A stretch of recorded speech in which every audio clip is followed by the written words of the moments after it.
everybody and welcome back. This is my first video of 2022 and I think it's a pretty good note to start on because I want to talk to you today about my 10th published novel, which is coming out very soon on February 1st. It's called Love Lockdown, or if you're across the pond in the US and Canada, it's called Lockdown on London Lane. And these are very much the same book. It's a different title just because it's different markets and different publishers and stuff. I'm going to put links to both of them below. I'm going to leave a Wattpad books link where you can find all the links for US and Canada and a Genius link for all the UK links. Or you can just check wherever you normally buy books or ebooks or audiobooks. Fun side note about the UK audiobook, it's read by Catherine Drysdale, who plays the modiste in Bridgerton, which is just really cool and I'm very excited to listen to it. But yeah, they're the same book. For the purposes of this video, I'm going to refer to the book as Love Lockdown, but you know I'm talking about both titles. So what's it about? Well, I'm glad you asked. Love Lockdown follows a group of 20-somethings stuck on lockdown in the same apartment building for a week.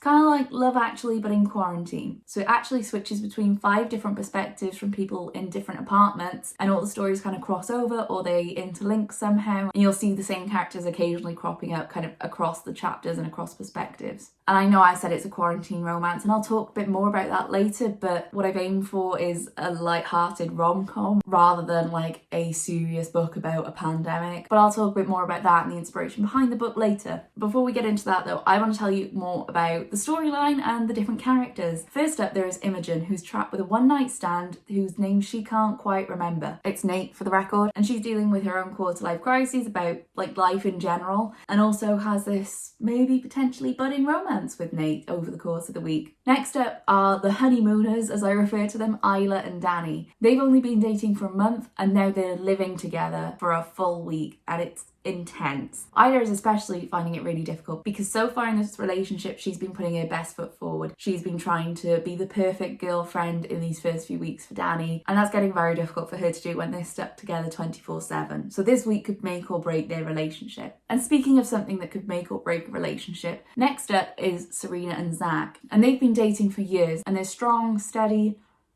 sort of. When Zach orders pineapple on his pizza, all of a sudden Serena starts to rethink the relationship and wonder if she actually knows anything about him. So they spend the week having a bit of an emotional roller coaster, with both of them coming to terms about their relationship and if it's something that they really want to fight for. The fourth main character is Olivia, and she is a maid of honour extraordinaire. She spent the weekend hosting her best friend, the bride Kim, along with bridesmaids Lucy and Addison, who are relative strangers, to do a bunch of wedding planning over the weekend.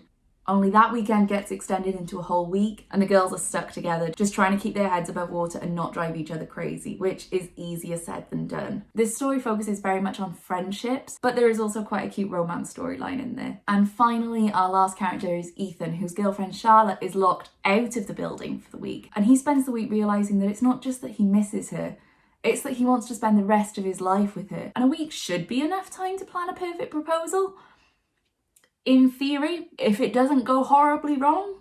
But I guess you're just going to have to read and find out exactly how that proposal does go. It's a book that's packed full of romance, friendships, emotional roller coasters, quarter-life crises, banter, silliness, fun, and hopefully some really sweet moments that make you smile as well. I wanted it to be a light-hearted book, and that leads me on to talking about the inspiration behind it and kind of how it all started. And obviously I think you can guess what inspired the setting of a lockdown, but just a little bit more background, because I know I've seen a lot of people on Twitter and Instagram and stuff saying that they're not ready for like books about the pandemic or quarantine or anything, and believe me, I get it. So back in April 2020, when the lockdowns had started, we were a couple of weeks into it, didn't know how long it was going to last, when it was going to end, what was going on. I was stuck living on my own, far away from family, unable to see any friends or anything. And it was really weird. It was difficult, there was a lot of uncertainty, and I couldn't really watch the news to follow what was going on day to day. It was just way too depressing. So I actually kind of,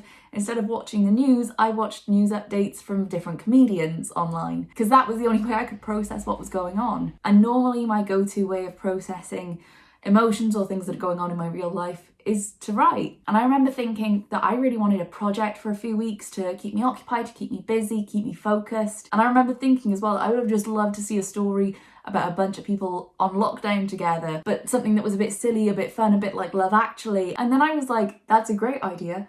I'll write it, because that's the approach I always take with books. I have an idea of something I want to read, and it's so specific, and I've got such a clear idea of what that kind of book is that I write it. So that's exactly what I did. And originally I formatted the book as 5 short stories that took place each over like a day or so over the course of a week. And I posted those once a week on Wattpad, which is where my writing career really started with The Kissing Booth back in 2011. And I hadn't like written it with the intention of hoping it would be published so much as thinking maybe other people out there are finding it really hard to deal with stuff and would just like a couple of laughs and something a bit fun and light-hearted and not at all serious. And as an extrovert, I was really missing that kind of sense of community. So I went on Wattpad and found it by posting this book. And I remember there were like hundreds of comments at one point of people all over the world just talking about tea. And even if it was a little bit strange and unexpected, it was really lovely and exactly what I needed right then. But fortunately, my agent liked the book, Wattpad Books liked the book, and my UK publisher Sphere liked the book. So now it's being published and it's out very soon on February 1st. It has undergone significant changes and edits since the Wattpad version is about twice the length, and also it's been restructured so you see each apartment over the course of the entire week rather than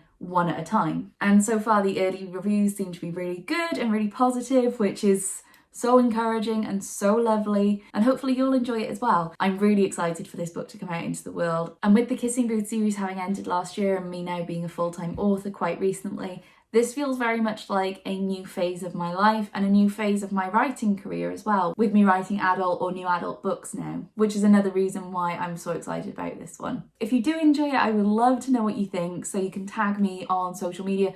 Here are all my handles, or there are links in the description down below, because like any author with a modicum of respect for my mental health, I avoid Goodreads and Amazon reviews like the plague. Pun absolutely not intended. Love Lockdown, Lockdown on London Lane comes out February 1st. If you're seeing this before February 1st, please do pre-order because it really helps authors. Those pre-order sales count towards the first week sales, which really impact within publishing. And if you're seeing this after February 1st, then go buy it anyway. Please and thank you. And I think that's it from me for now. So thank you for watching. Subscribe for more because I will be posting more writing advice and updates and different things like that soon. And make sure you follow me on social media. Here are my handles, or you can use the links, you know the drill by now, in the description down below. But thank you so much for watching, thank you so much for reading, and I'll see you guys again next time.